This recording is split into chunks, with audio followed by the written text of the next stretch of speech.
look at this. All right. Here we are. Who's first? Kevin, Good morning, Mus. kick us off. Local MP. There we go.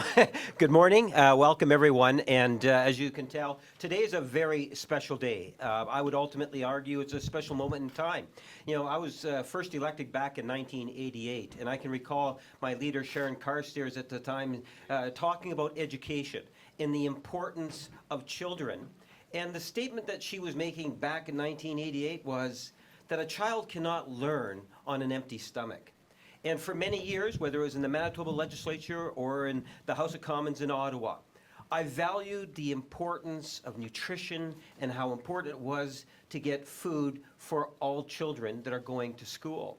Well, today, we're realizing that. And I'm so proud that the Prime Minister and the governments have chosen here in Winnipeg North to amplify a very strong and powerful message. Our children matter. Food matters, education matters. I'm here to actually introduce, kind of kick things off and introduce my friend and colleague, Minister Dan Vandal, a minister that I've known for many years, a minister that I know cares about our children and has done phenomenal work in terms of being all over Canada, in particular in northern Canada, making sure that we have great programs there to assist in nutrition and so forth. So without further ado, I'll ask Minister Dan Vandal to take the mic. Thank you so much, Kevin. Merci beaucoup. C'est un plaisir d'être ici au nom du gouvernement du Canada. Et c'est toujours un plaisir de souhaiter la bienvenue au Premier ministre à Winnipeg et au Manitoba.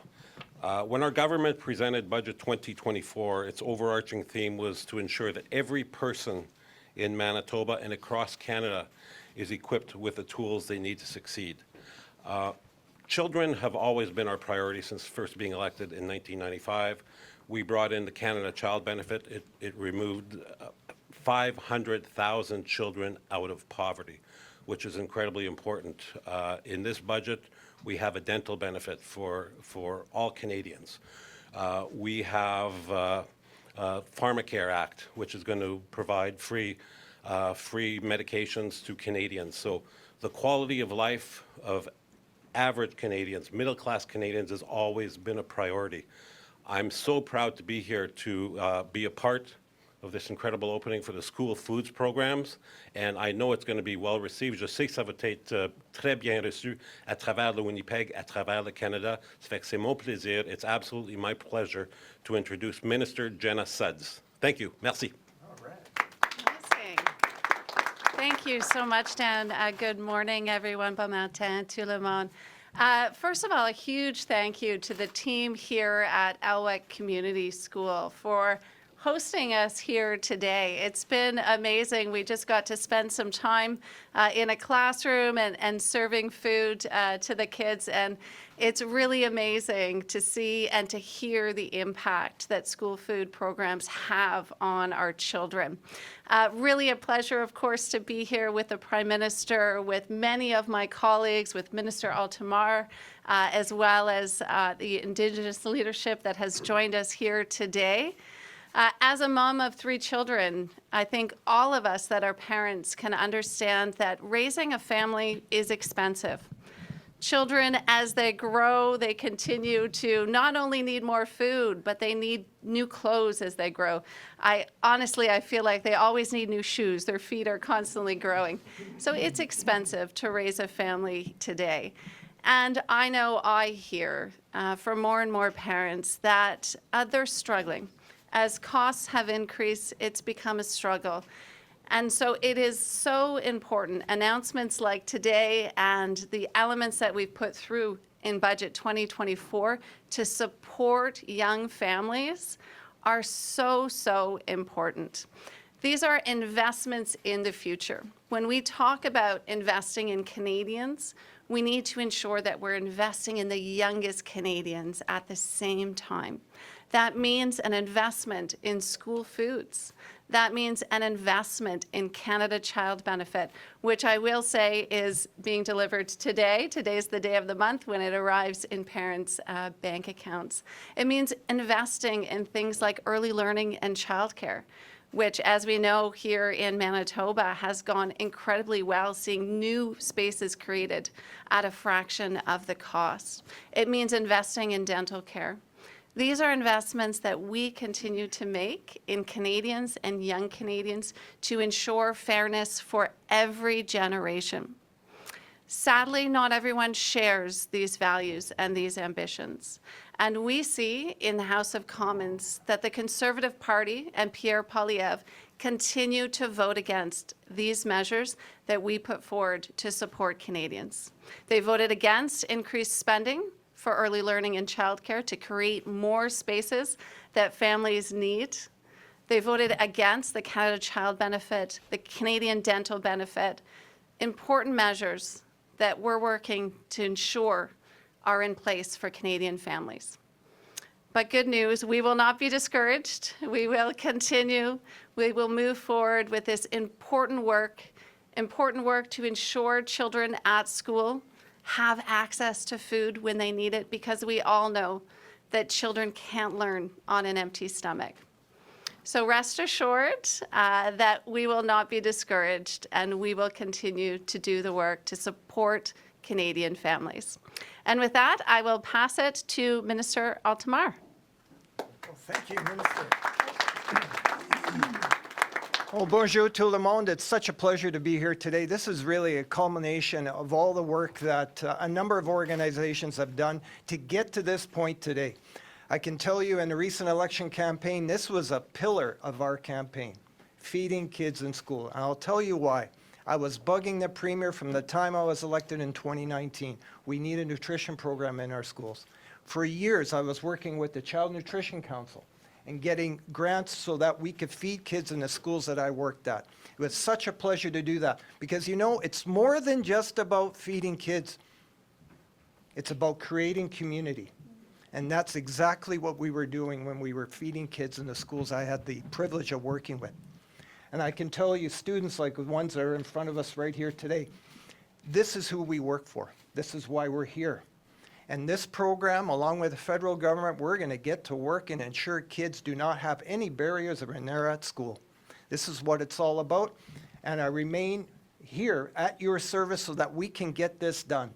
Not only working with the Child Nutrition Council, but our other partners in the sector. Again, it's such a pleasure to be here. I welcome the Prime Minister to Winnipeg, Manitoba. It's so cool to meet you for the very first time. I tell you, it's a big deal. It's so nice to work with a strong partner like you. Well, we try to do our best, right? Because we're doing this for kids. So at this point, I'll hand it over to, who is next? The Prime Minister? No, I think or was Cindy is next. Cindy, come on. Clara, sorry. Clara? Thank you. Yes, Thank you you're so welcome. much. Thank you. So on behalf of the Child Nutrition Council of Manitoba, I'd like to thank you for inviting us today to this exciting and historic announcement. My name is Clara Burney, as was mentioned, and I am a community dietitian, and I'm also the Program Grants Manager with the Child Nutrition Council of Manitoba. I also sit on the steering committee for the Coalition for Healthy School Food, a group that has been working collectively with members to bring attention to the need and the benefits of a universal cost-shared school food program for Canada. We are so pleased with this announcement from the federal government. This investment, along with the increased investment from our provincial government that was announced this past January, will be a tremendous support for students and families across Manitoba. The Child Nutrition Council of Manitoba has been supporting school meal programs in our province for over 2 decades.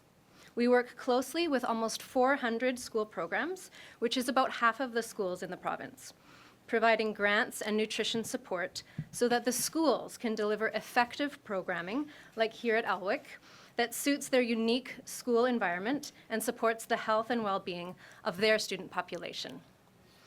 Currently, the meal programs that we support are reaching over 55,000 students every day in Manitoba. This new investment will make it possible to build on existing programs, reach more students, and have a greater impact. We know that school meal programs have many far-reaching benefits for all children. By increasing the access to nutritious food at school, we are positively impacting education outcomes and decreasing the risk of chronic disease. Nutrition programs are a safe space where children can find encouragement, build relationships within the school, learn about nutrition, gain food skills, and come together with children of various ages and backgrounds. Here is what one school shared with us. Our program has many impacts. Student volunteers learned time management and food handling procedures. Others gained skills in interacting with peers. Students who chose to eat the foods offered were better able to settle in their day and focus on their learning. For our newcomer and refugee students especially, offering food when their families were struggling to establish homes, jobs, childcare, etc., was not only a physical benefit, but an emotionally nourishing experience of welcome and belonging. Every day when we meet with schools, we hear of these important benefits, but we also hear of the challenges. With these shared investments and the continued support of the community, schools will be more equipped to provide a variety of nutritious foods for their students.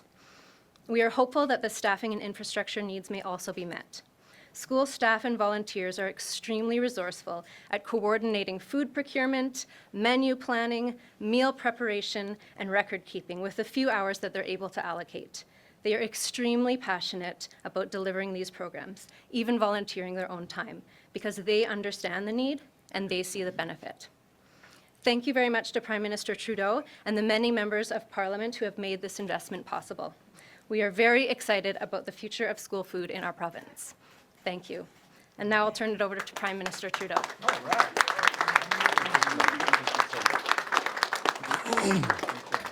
Thank you, Clara, for those words, and thank you to the Nutrition Council of Manitoba. It is an incredible pleasure to be here in Kevin's riding today in Winnipeg with our other outstanding Manitoba MPs, Terry, Ben, and of course, Minister Vandal.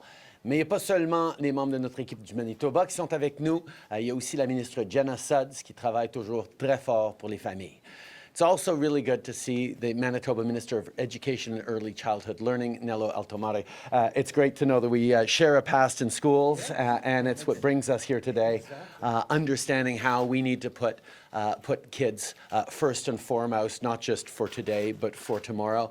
We need more teachers and educators in politics, so it's great to see you as part of this, and it's so great to work with such a positive, progressive government here in Manitoba. We can get great things done as we work together. Oh, we're just going to take a little break right now while we take care of this young person.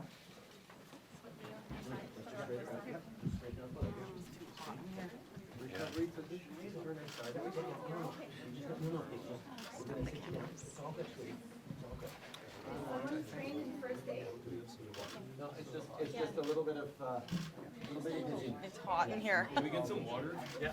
Water, please. If we get her a chair to sit on and a quiet corner, that'll be perfect. That's okay. Yeah. Just give her all a little space. Yeah.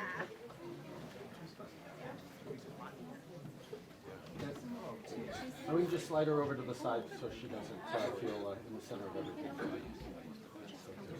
My name is Jenna. It's going to pull you down. Take some deep breaths.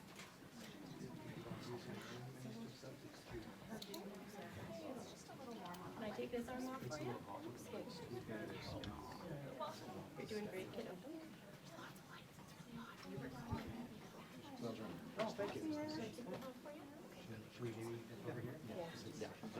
Get her out of the center of the lights and the attention and stuff.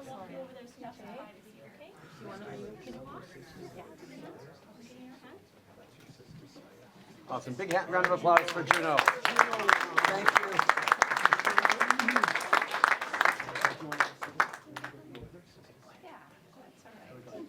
Take care of your sister. There we are. Thurston, you okay?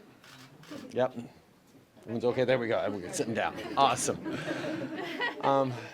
Well, listen, we need to make sure we're doing everything we can to take care of our kids, and that goes on everything we do.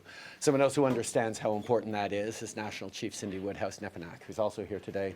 Cindy, it's always so great to be able to make announcements with you and work with you on making sure that everyone in this country has a real and fair chance to succeed, particularly Indigenous peoples who've been put aside and marginalized and not included in Canada's success for far too many centuries.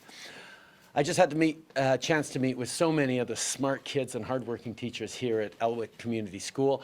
Thank you, all of you, for welcoming us here. Now, before I get into the meat of the announcement today, I do want to mention that we're following the wildfire situation really closely here in Manitoba. Another difficult wildfire summer is underway in many other provinces and territories as well. So, as always, our first thoughts are to the safety and the support for the families that are impacted. Yesterday's Ministers Vandal and Sajid announced a joint investment with Manitoba of over $38 million to purchase wildland firefighting equipment.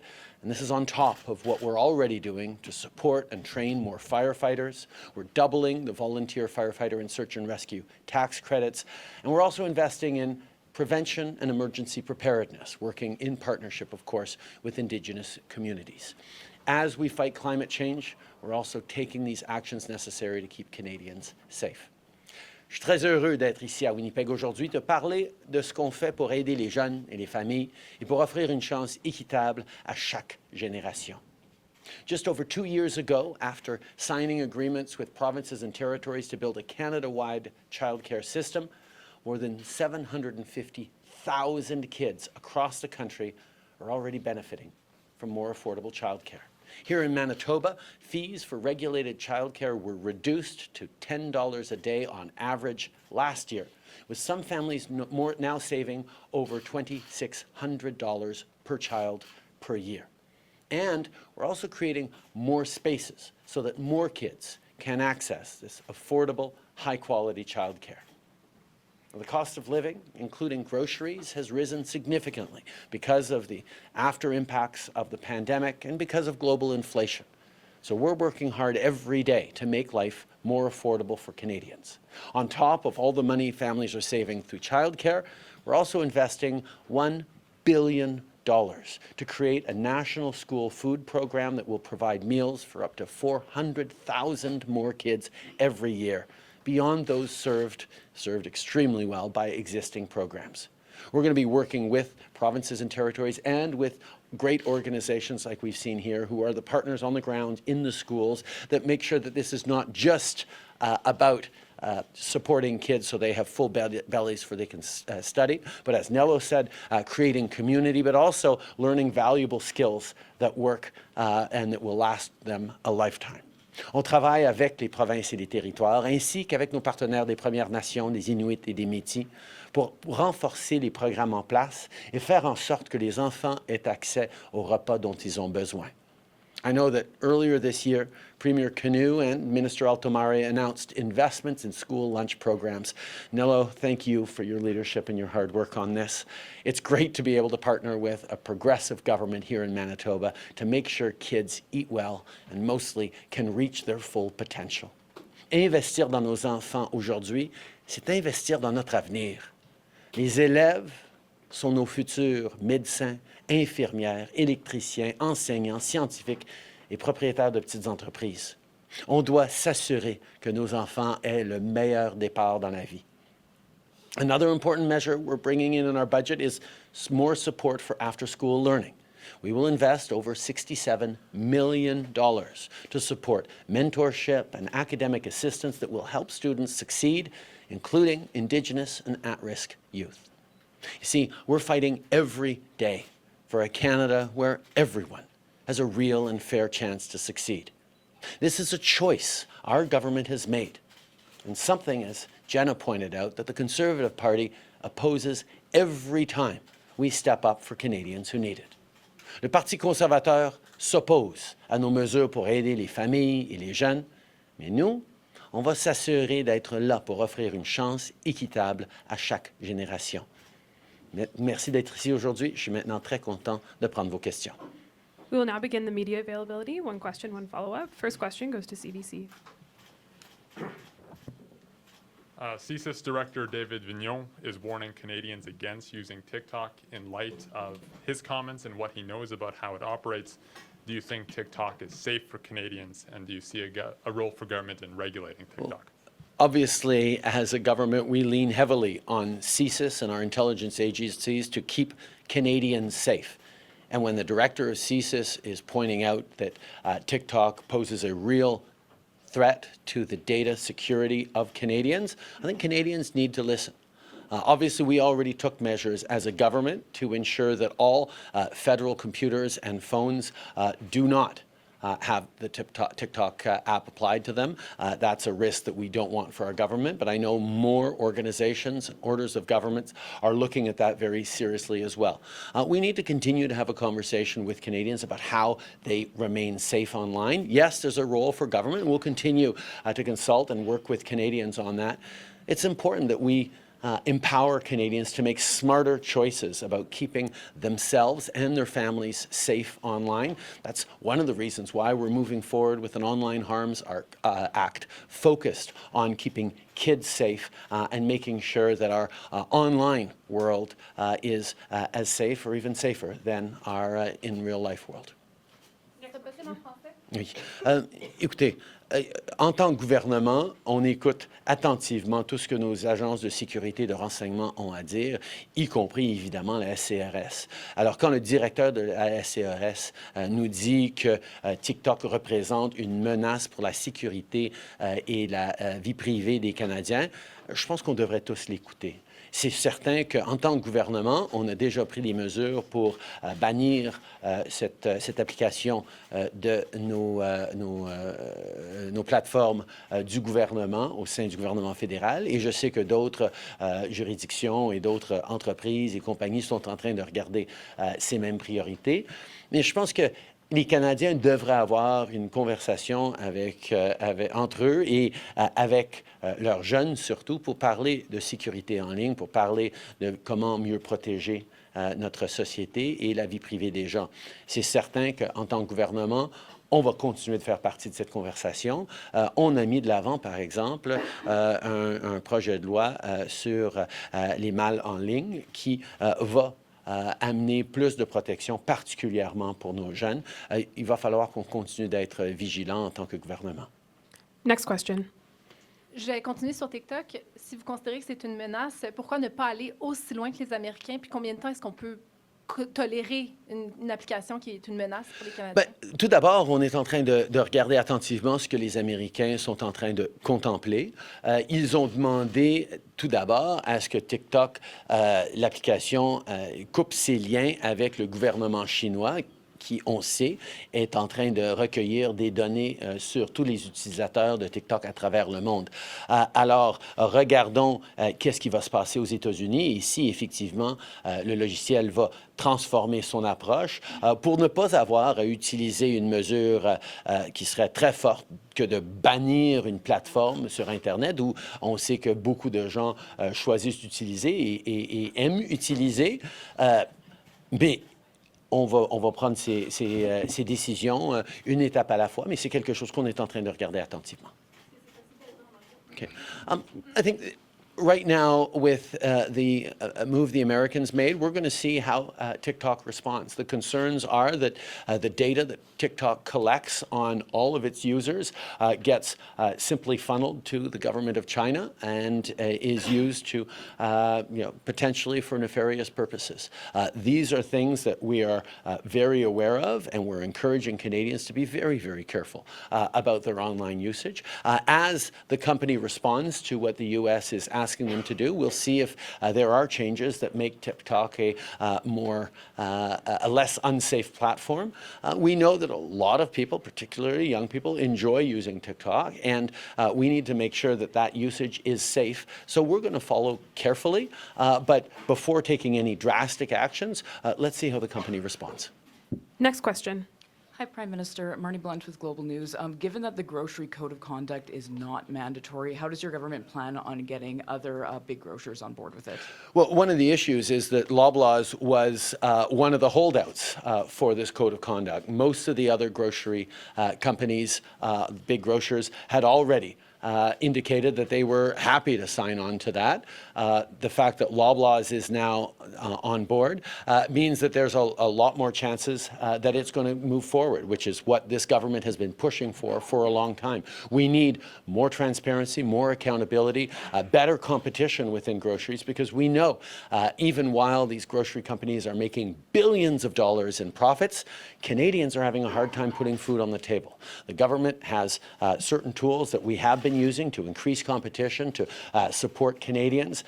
even an initiative like today's billion-dollar announcement towards a school food program will take pressure off of family budgets in knowing that kids can get good breakfasts, good food at school is part of the help that we're giving. But seeing the groceries sign on to good, responsible behavior towards Canadians that they profit from every single year, that's a big step in the right direction.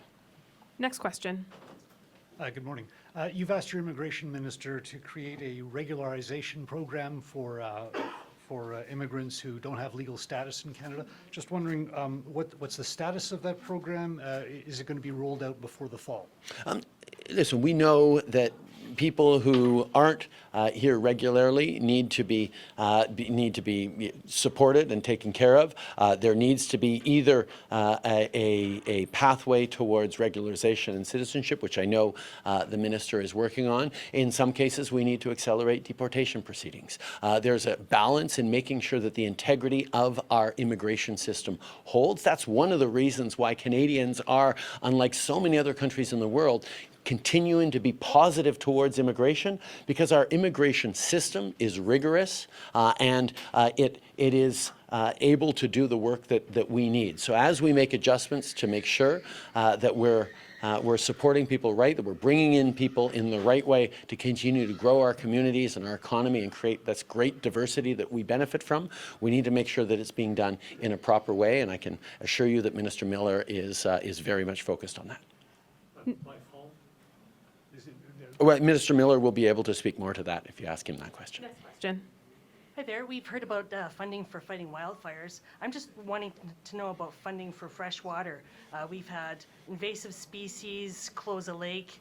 That's a very popular tourist destination this summer. We've got a First Nation suing both governments for hundreds of millions of dollars. And we have a promise of a Canada Water Agency. When are we going to see something? It's supposed to be in Winnipeg. Could you please update us on the status? Oh, I can absolutely confirm that the Canada Water Agency will be here in Winnipeg. This is a response to the Conservatives who shut down the PFRA, the Prairie Farm Rehabilitation Act, which was all about protecting water across the prairies. When Conservatives made cuts to the experimental lakes, when they made cuts to freshwater supports, to navigable waters, we saw for many, many years an underinvestment and underprotection of water, which is why over the past years, we have stepped up in significant ways in restoring the science and research and working closely with jurisdictions that are willing to work, like Manitoba, on protecting freshwater resources, dealing with invasive species and eutrophication. There are many things that we're doing together, and we're going to continue to work with our partners to make sure that Canada's most precious resource, the fresh water that we have more of than just about any country in the world, continues to be there for future generations. Part of it is continuing in our fight against climate change, continuing to recognize that extreme weather events are going to lead to both floods and droughts on top of wildfires. Staying strong in our actions against climate change is part of how we continue to make sure that this part of the world is sustainable for generations to come. So when might we see the Canada Water Agency up and running? We're continuing to work on it. We're hopeful that we'll have more news on that soon. Next question. Mr. Prime Minister, can the City of Winnipeg expect some sort of funding, more funding from the federal government for cost overruns, latest cost overruns with the $2 billion North sewage treatment plant? For many, many years, the conversations with the province over this North Winnipeg sewage treatment plant were extremely challenging. We were there to be partners. The City of Winnipeg, I remember long conversations with former Mayor Brian Bowman trying to get this over the line. And now that we have a strong provincial partner, things have been moving forward. We recognize that the costs of everything with global inflation have gone up. There are challenges on that, and I can tell you that our conversations with Scott at the city and our conversations with Wab at the province continue to make sure that we're delivering the infrastructure that's going to enable continued growth in housing, continued response to all the great growth in the City of Winnipeg that we know needs to continue. Next question. Bonjour, Monsieur le Premier ministre. Morgane Lemay avec le journal La Liberté. Par rapport à l'annonce du jour, est-ce qu'on peut avoir plus de détails sur la part du gouvernement du Manitoba et aussi comment la répartition va concrètement se faire dans les écoles?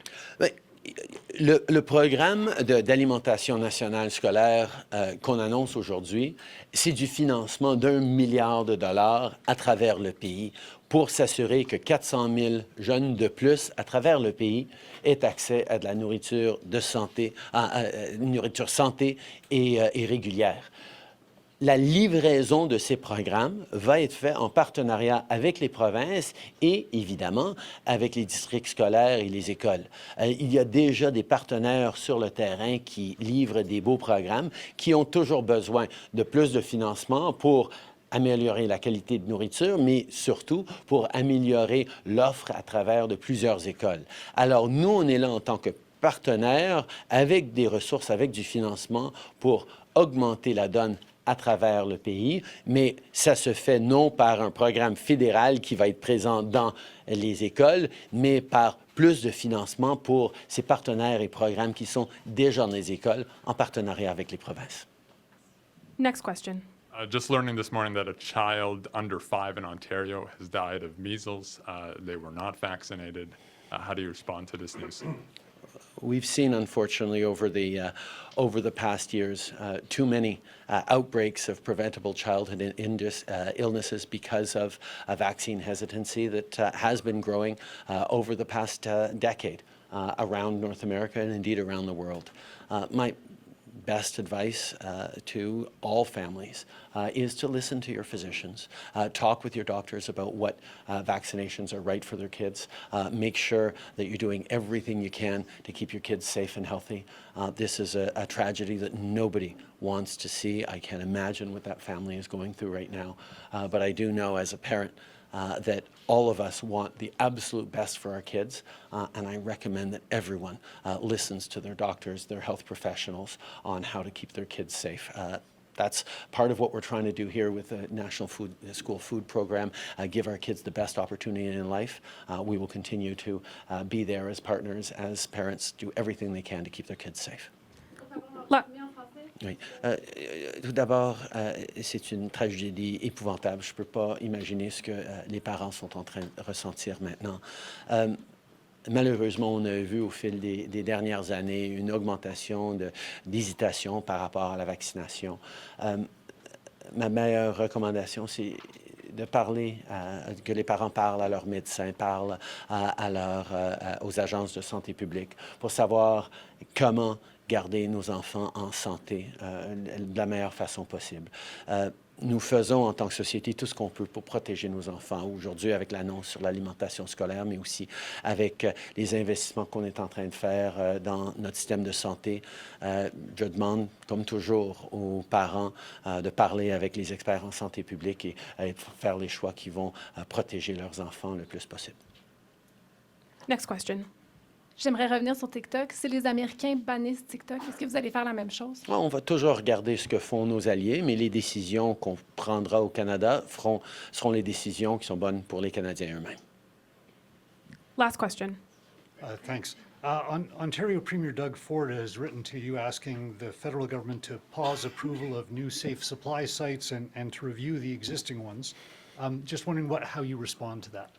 We have been very, very clear that the toxic drug crisis and the opioid epidemic is something that we need to respond to with the best science possible, with the best support for people struggling with addictions possible, and with an emphasis on community safety. And that means working with partners right across the country. And it also means making sure that we're taking this with a public health approach and a community safety approach, as opposed to necessarily criminalizing or further marginalizing people. But no order of government can do this alone. That's why we're focused on working with people on the front lines, whether it's at the provincial health systems or at the cities, to keep people safe. And we will continue to work in a science-grounded way of dealing with this horrific tragedy that has hit so many people so hard. Thank you, Prime Minister. That concludes today's press conference. En français, écoutez, nous allons continuer de mettre de l'avant une approche ancrée dans la science et dans la compassion pour aider ceux qui font face à des problèmes de toxicomanie ou de crise d'opioïdes. On est là pour travailler avec les systèmes de santé, avec les municipalités, avec les provinces, et on va toujours garder une approche ancrée dans la santé publique et la sécurité publique pour protéger les citoyens. Merci tout le monde. Thank you so much. Yes,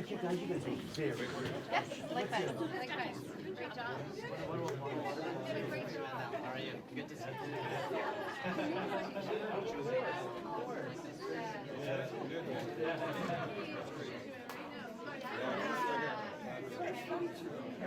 you.